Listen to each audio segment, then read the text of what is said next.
감사합니다. 오늘 말씀은 하나님 나를 징계하여 주소서라고 하는 제목으로 우리 말씀 함께 나누겠습니다. 여러분들 말씀 마태복음 7장 3절에 우리 잘 알고 있는 말씀이 있습니다. 어찌하여 형제의 눈 속에 있는 티는 보고 내 눈 속에 있는 들보는 깨닫지 못하느냐. 자, 이런 말씀이 있어요. 자, 이 말씀의 의미를 우리가 생각해 본다면 많은 의미 중에 그 하나는 사람은 자신이 들보같이 그 큰 죄를 짓고 있음에도 불구하고 그것을 잘 보지 못하고 알지 못한다라고 하는 겁니다.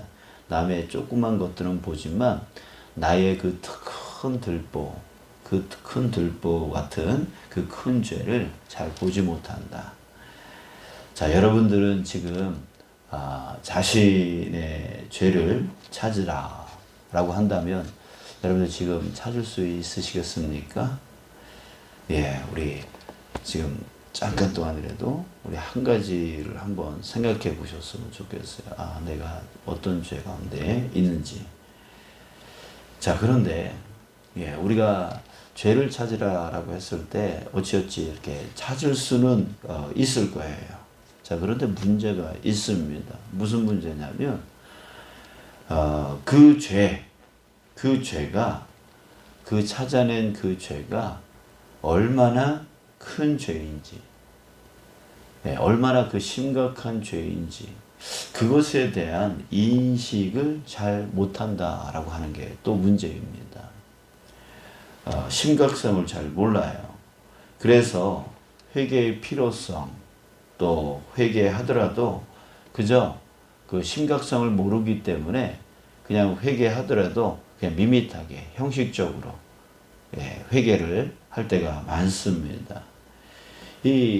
그래서 이 회개라고 하는 것은요, 죄를 깨닫는 것도 중요하지만 그 죄의 심각성, 내가 얼마나 큰 죄 가운데 있는지, 그 죄 때문에 내가 얼마나 어떤 문제 안에 있는지 그런 죄의 심각성을 깨달을 때에 그 진정한 회개가 일어날 수 있다라고 하는 것입니다.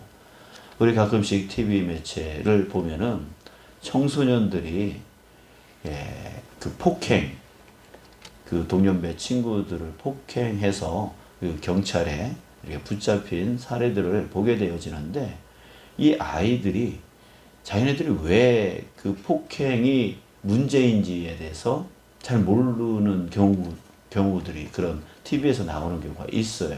그냥 재밌어서요. 뭐 이런 식으로 아주 뻔뻔스럽게 이야기하는 그런 경우 있죠. 그러니까 자기들이 죄를 지었는데도 그 죄를 모르고 또 죄의 심각성을 깨닫지를 못해요. 그런 거 보면 그런 거를 보는 사람들은 아주 울분을 토하죠. 어떻게 저럴 수가 있지? 라고 하는 거예요. 자, 그런데 우리 자신이 하나님 앞에서 있을 때 그 죄를 깨닫는 것도 힘들어하고 또 그 깨닫더라도 뭐 찾으라 그러니까 억지로 찾지만 그 죄의 심각성을 깨닫지를 못하고 깨닫지를 못하니까 하나님 앞에 회개를 해야 된다라고 하니까 회개는 하는데 형식적으로 밋밋하게 그렇게 하고 그냥 되돌아서서 또 그 죄 가운데 또 빠져 있는 그런 모습을 볼 때가 많다라고 하는 것이죠. 자, 자신의 그 죄의 심각성을 우리가 알려면 이 심각성을 아는 것이 중요한 건데 그 심각성을 알려면 어떻게 해야 될까요? 가장 좋은 방법은 뭐냐면 이 아이들, 우리 아까 청소년 아이들이 폭행을 해서 그 죄를 몰랐고 그 심각성을 몰랐을 때에 재판을 받고 그 재판에 대해서 얼만큼의 형을 받느냐, 그걸 보고 이 죄의 심각성을 깨달을 수 있잖아요. 나중에 뭐 10년, 20년, 뭐 청소년이라서 뭐 미성년자 뭐 이렇게 법이 있어서 또 집행유예로 빠지고 또 뭐 빠지고 등등 이렇게 하지만 도저히 참을 수 없는 그런 죄에 대해서는 큰 형량을 내리지 않습니까?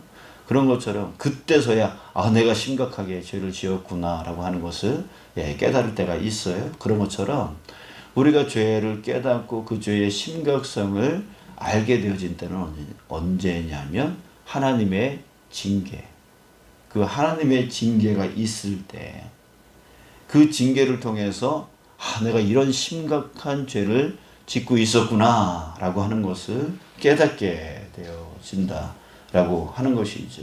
자, 오늘 본문에 보면 18절 19절 에브라임이라고 하는 그 에브라임 얘기가 나오는데, 그 에브라임은 바로 요셉의 두 아들 중에 한 아들이죠. 근데 이 에브라임이 나중에 가나안 땅을 차지했을 때 북이스라엘의 중심, 북이스라엘의 중심 지파가 되어져요. 그러니까 성경에서 에브라임아 이렇게 에브라임의 이름을 부르는 것은 바로 북이스라엘을 대표하는, 그냥 북이스라엘을 상징하는 거예요. 자, 여기서 이 에브라임이라고 했을 때 이 북이스라엘 얘기하는 건데, 북이스라엘은 지금 남유다보다 이전에 한 100년, 150년 전에 이미 아수르라고 하는 나라로부터 멸망을 당했어요. 그 멸망당한 그 북이스라엘을 말하고 있는 것인데요. 그 에브라임이 스스로 탄식함을 내가 분명히 들었노니, 스스로 탄식했대요. 뭔가 후회하고 뭔가 깨달았다라는 얘기죠. 왜냐하면 그 다음 말 보세요. 주께서 나를 징벌하심에 징계를 받았어요. 근데 그제서야 멍에에 익숙하지 못한 송아지 같은 내가, 멍에에 익숙하지 못한, 그러니까 뭐예요? 이 멍에, 그러니까 자기 마음대로 살았다는 거죠. 그러니까 죄 가운데 있었다는 얘기예요. 그래서 멍에를 매니까 너무 불편한 거예요. 지금 징계를 받으니까 너무나 불편한 거죠. 자, 그랬을 때 그랬던 내가 징벌을 받았나이다. 주는 나의 하나님이시니 나를 이끌어 돌이키소서, 그리하시면 내가 돌아가겠나이다. 그제서야 그 징벌을 통해서 자기가 멍에를 매지 아니한 그런 개망나리 같은 그런 존재였다라고 하는 것을 깨달았고, 그래서 하나님만이 나를 돌이킬 수 있고 돌아갈 수 있게 할 수 있습니다 라고 하는 것을 알게 되어졌다는 얘기예요. 자, 19절에 보니까 내가 돌이킨 후에 뉘우쳤다는 얘기죠. 그 징계로 인해서 뉘우쳤어요. 내가 교훈을 받은 후에 내 볼기를 쳤사오니 이는 어렸을 때의 치욕을 짐으로 부끄럽고 욕됨이니이다 하도다. 자, 이 북이스라엘이 징계를 받은 후에야, 그 이전에 선지자를 통해서 돌아와라 라고 아무리 얘기를 해도 듣지 않던 그가 자신의 죄를 알지도 못하고 그 죄의 심각성을 깨닫지도 못했던 그 북이스라엘이 징계를 받고 나서 아수르의 멸망을 당하고 그 아수르의 포로로 잡혀가는 그 징계를 받음을 통해서 내가 이런 죄를 지었구나. 내가 이렇게 내 죄가 심각한 것이구나 라고 하는 것을 깨닫고 그제서야 뉘우치고 자기 볼기를 치고, 그래서 하나님 도와달라고, 하나님 돌아가게 해달라고 그렇게 외쳤던 그 에브라임 북이스라엘의 모습을 이렇게 비춰주고 있는 거예요. 자, 그때에 그렇게 회개하니까 하나님께서 어떻게 하십니까? 20절 에브라임은 나의 사랑하는 아들 기뻐하는 자식이 아니냐? 내가 그를 책망하여 말할 때마다 깊이 생각하노라. 그러므로 그를 위하여 내 창자가 들끓으니 내가 반드시 그를 불쌍히 여기리라. 하나님께서 그렇게 회개하는 자에게 어떻게 불쌍히 여김으로 인하여 다시 돌아올 수 있도록 해주시겠다라고 하는 그 하나님의 사랑과 하나님의 은혜. 그러니까 하나님의 그 긍휼을 받고 다시금 회복되어지는 그 길로 나아가게 되어지는 그 회복은 하나님과의 관계의 회복이죠. 하나님의 관계의 회복입니다. 그래서 그 징계를 통하여 죄를 알게 되어지고 그 죄의 심각성을 깨닫게 되어지고 그래서 회개하게 되어지고 그래서 하나님의 긍휼을 받게 되어지고 그 하나님의 긍휼을 받게 되어짐으로 인해서 다시금 돌아오는 그 하나님과의 관계 회복이 이루어지는, 관계 회복이 이루어진다는 얘기는 뭡니까? 바로 우리 어제 나눴던 그 31장의 그 내용처럼 에덴으로 돌아가는, 온전한 천국으로 돌아가는, 하나님 나라로 돌아가는 그런 은혜가 이루어진다라고 하는 거예요. 자, 여러분, 우리에게 이런 회복이, 징계로 인한 이런 회복이 온전히 이루어지고, 그래서 하나님과의 관계가 회복되어져서 천국의 삶으로 다시금 돌아갈 수 있다면, 여러분, 우리에게 이런 기도가 필요하지 않을까 싶습니다. 어떤 기도입니까? 오늘 제목과 같습니다. 하나님, 나를 징계하여 주시옵소서. 우리 이런 기도도 필요하지 않을까요? 아무리 말을 해도 깨닫지를 못해요. 그리고 깨닫더라도 자신의 죄가 얼마나 심각한지 알지를 못해요. 이게 결국 그렇게 해야 되면 어떻게 되어집니까? 우리 마가복음 9장 47절에 이런 말씀이 있습니다. 만일 내 눈이 너를 범죄하게 하거든 빼어버리라. 한 눈으로 하나님의 나라에 들어가는 것이 두 눈을 가지고 지옥에 빠지는 것보다 낫다. 이런 말씀을 했어요. 이 결국 두 눈 멀쩡하게 지옥에 떨어지는 것보다 아예 나를 죄짓게 만들었던 그 눈을 하나 빼더라도, 한 눈을 갖더라도 천국 가는 게 낫다. 이런 말을 했단 말이죠. 여러분들, 우리가 정말 징계의 고통을 받더라도, 여러분들, 우리가 하나님과의 관계가 온전히 회복되어져서 천국으로 나가는 게 낫지, 징계의 고통이 싫다고 해서 결국 그 죄를 알지도 못하고 또 회개하지도 못하고, 그래서 결국 그 죄 가운데 있음으로 인해서 그 지옥에 빠지는 게 낫겠습니까? 아니죠. 징계를 받는 고통이 있더라도 죄가 씻어지고 하나님과의 관계가 온전히 회복되어져서 온전한 천국의 삶을 살아가는 게 나을 거 아니겠습니까? 그래서 우리에게 필요한 것은 바로 내 안에 있는 내 죄를 깨닫고 그 죄의 심각성을 온전히 알아서 정말 하나님 앞에 진정으로 회개하여 하나님과의 관계가 온전히 회복되어지게 하는 것. 그것이 오히려 우리한테 득이고 우리에게 그것이 은혜인 것이죠. 그렇기 때문에 우리에게 이런 기도도 필요할 줄 믿습니다. 하나님, 나를 징계하여 주시옵소서. 내 안에 죄가 있다면, 내 안에 하나님이 원치 않는 것들이 있다면 나를 징계하여 주십시오. 나를 징벌하여 주십시오. 그래서 깨닫지 못하는 나를 깨닫게 해주시고, 그 심각성을 알지 못하는 저를 그 심각성을 알게 해주셔서 속히 돌아설 수 있도록, 속히 하나님 앞에 회개할 수 있도록, 진정으로 회개하여 돌아설 수 있도록 주님 나를 이끌어 주십시오. 이 기도가 우리에게 필요하다라고 하는 것이죠. 그 고통이 힘겹다고, 그 어려움이 나한테 싫다고 해서 하나님 싫습니다. 편한 길로. 그럼 결국은 하나님과의 관계는 더욱더 멀어질 것이고,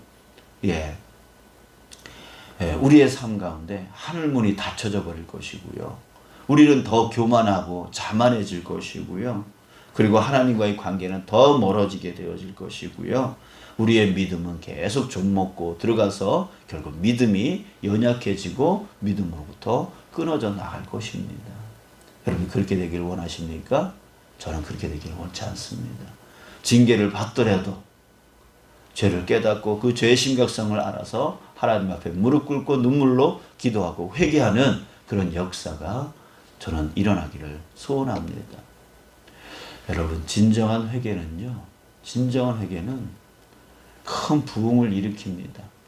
자기 자신의 심령의 부흥뿐만이 아니라 다른 사람에게도 큰 영향력을 끼치게 되어집니다. 어제 다시 한번 생각할 때 그 1907년도에 우리 남북이 갈라지기 이전에 1907년도에 평양 대부흥이라고 하는 놀라운 사건이 한국에서 발생합니다.